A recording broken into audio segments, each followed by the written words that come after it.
From VOA, Learning English, this is the Economics Report. Sprint has agreed to provide direct wireless phone roaming service for foreign visitors in Cuba. It is the first United States-based company to do so. Cuba's telecommunications agency, ATEXA, and Sprint signed the deal November 2nd in Havana. Roaming service permits mobile phone users to use their devices outside of their service network. Sprint wants to reach rising numbers of foreign tourists in Cuba. The company says it expects the number of visitors there to reach 5 million a year within the next 10 years. Sprint customers will now be able to make and receive calls and texts on their personal wireless devices while in Cuba. Marcelo Claure is Sprint's president and chief executive officer. He says the deal is an important step for both countries. He also says it marks the beginning of a long-term relationship between Sprint and ATEXA. The agreement was announced at the Havana International Fair 2015. Reports say 900 businesses sent representatives to the fair. A third of them were Cuban. The U.S. was among about 70 countries that took part in the event. Sprint is not the only U.S. company offering telecommunications services in Cuba. A main competitor, Verizon, also offers roaming service to its customers visiting Cuba. However, that service is provided indirectly through a third company connected to ATEXA. Some business experts are concerned that U.S. companies have fallen behind Cuba's traditional allies, such as China, Russia, and Venezuela. Spain also has developed successful commercial relations with Cuba. For VOA Learning English, I'm Jonathan Evans.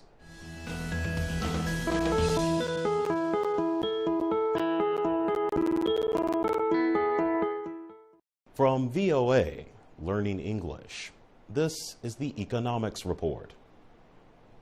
Workers say they want to receive a minimum living wage that permits them to meet the most basic needs of life, such as food, clothing, and shelter.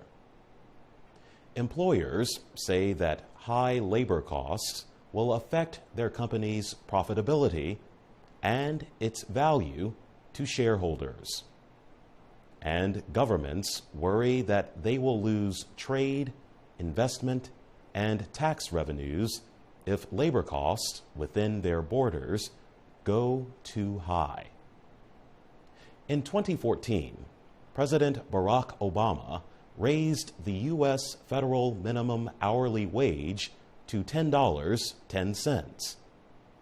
The order applies only to new or replacement federal contracts. However, for most jobs subject to the federal minimum wage, the rate remains $7.25 an hour.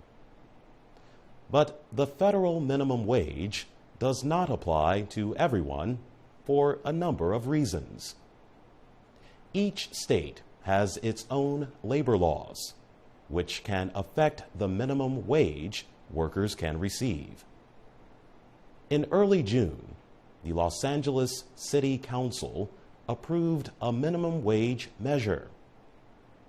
The plan will increase that city's lowest wage to $15 an hour by 2020. Under the plan, the minimum wage will increase yearly for 5 years. Small businesses and nonprofit organizations will have an extra year to reach the $15 an hour pay level. Requiring a high minimum wage for hourly work can have the unwanted effects of driving up youth unemployment. Employers may hire fewer unskilled workers, or they may cut labor costs by using equipment such as machines or robots. The main criticism of a high minimum wage is that it can hurt job creation. But it is clear that pay raises do lift the standard of living for the working poor, as long as inflation is not a problem. For VOA Learning English, I'm Jonathan Evans.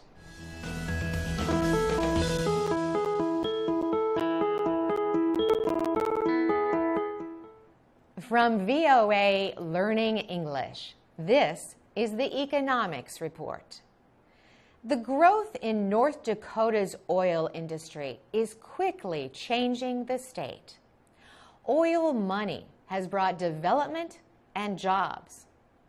One unusual organization in North Dakota has been playing a part in this expansion. The Bank of North Dakota, based in Bismarck, is the only state-operated bank in the United States. The bank's yearly report says it has had 10 straight years of record profits. That includes years during the financial crisis of 2007 and 2008, when many banks failed. The bank provides or secures loans for local businesses. Cam Holt is a young businessman who returned to his hometown of Williston, North Dakota. He started a restaurant in 2011, and the business is doing very well. Mr. Holt credits the bank for lending him the money when other banks may have not. State officials established the bank in 1919. It was designed to help control lending rates for farmers. Bank leader Eric Hardmeyer says its purpose has changed over the years. Now, it supports general economic development. Mr. Hardmeyer says the organization has gone from a $4 billion bank to a $7 billion bank in the last 5 years. The official says the bank is successful, partly because it is responsible to taxpayers, not shareholders. The bank's purpose is to finance agriculture, commerce, and industry, he says. The effects of the bank's lending go beyond the state's oil fields. The bank has put $300 million in profits into the general savings of North Dakota in the last 10 years. For VOA Learning English, I'm Carolyn Presutti.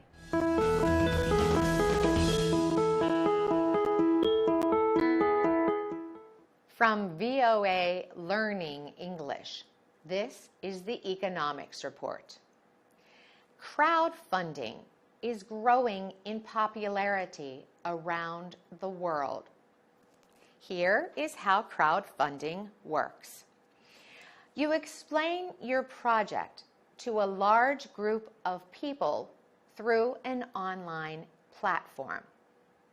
If they are interested, they donate money to fund the project. You pay a fee to the crowdfunding platform for hosting your appeal. One of the largest platforms for creative projects is Kickstarter.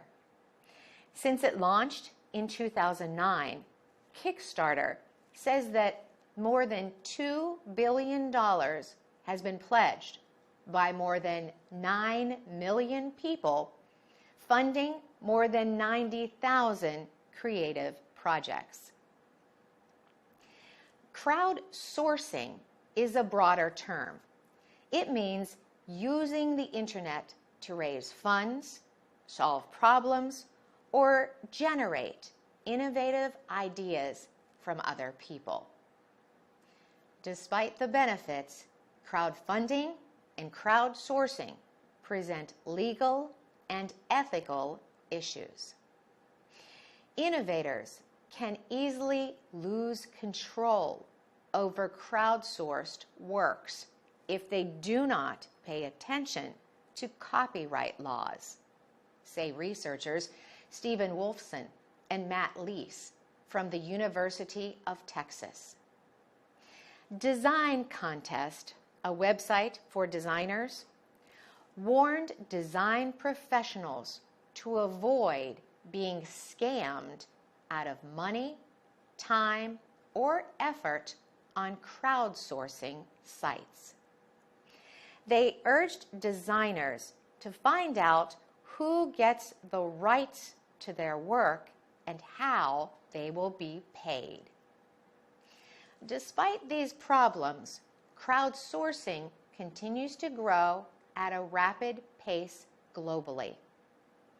At a conference in Singapore, Sean Moffat, the managing director of Wikibrands, said that the crowdsourcing market is growing by 80% every year. For VOA Learning English, I'm Carolyn Presutti.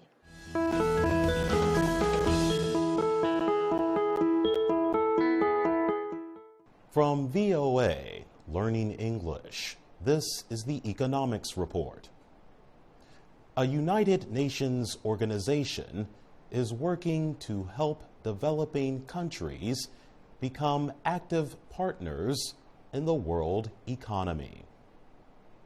The UN Conference on Trade and Development says recent financial unrest shows the need for new thinking about international trade and development. The conference, also known as UNCTAD, notes financial problems like the debt crisis in Greece, growing debt levels in other nations, and stock market troubles in Asia. In a new report, UNCTAD is calling for reform of the International Monetary Fund to better meet the needs of developing countries. It also calls on nations to provide greater support for the IMF and development banks. The report says countries should be able to pay for goods and services in their own currencies without having to use money from a third country. And pointing to the issue of debt, UNCTAD has called on international lenders to find better ways to restructure debt payments. Economic growth is slowing in both industrial and developing countries. UNCTAD points to debt as a continuing problem and credit rating. It estimates that $57 trillion has been added to the world's debt since 2007. The UN organization has criticized major credit rating agencies such as Fitch, Moody's, and Standard & Poor's for failing to predict financial crises. UNCTAD itself has been criticized for supporting government measures designed to help economies in crisis. Its support has been in opposition to the position of many financial institutions. For VOA Learning English. I'm Jonathan Evans.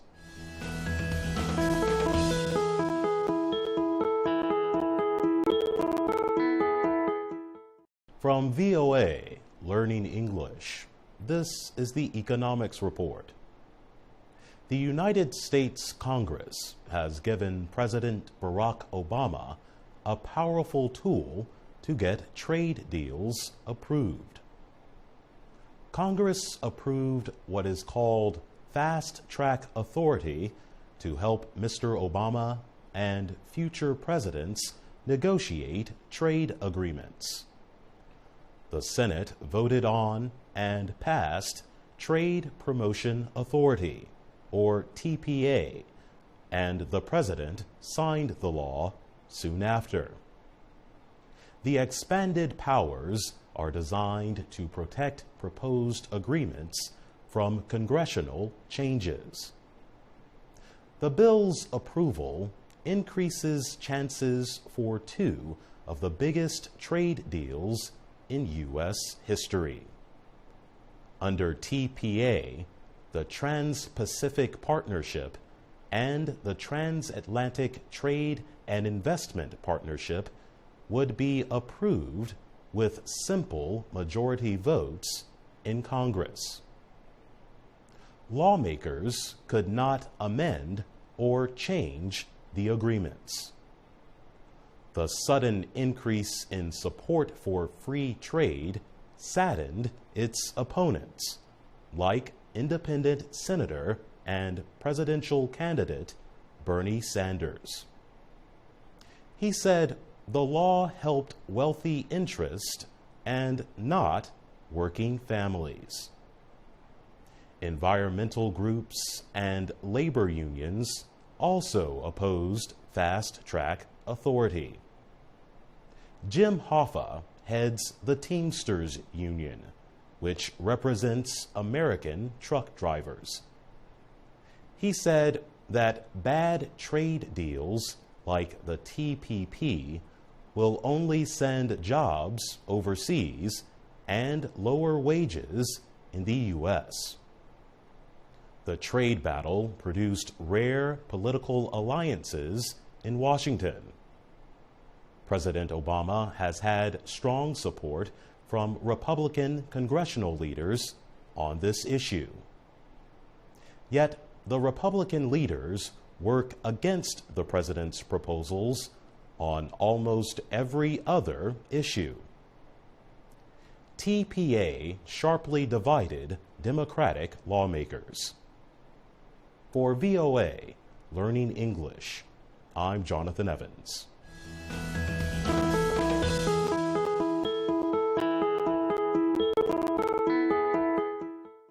From VOA Learning English, this is the Economics Report. The United States says its economy expanded quickly from April to June. The U.S. economy grew at a yearly rate of 4%. That is much better than the first 3 months of 2014. During that period, the value of the goods and services produced by the country shrank at a rate of more than 2%. Experts say increased consumer and business spending led to the growth.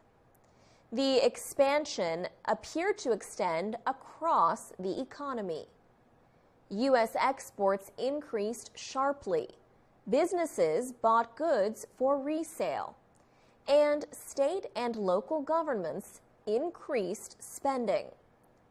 President Barack Obama spoke to supporters in Kansas City in late July.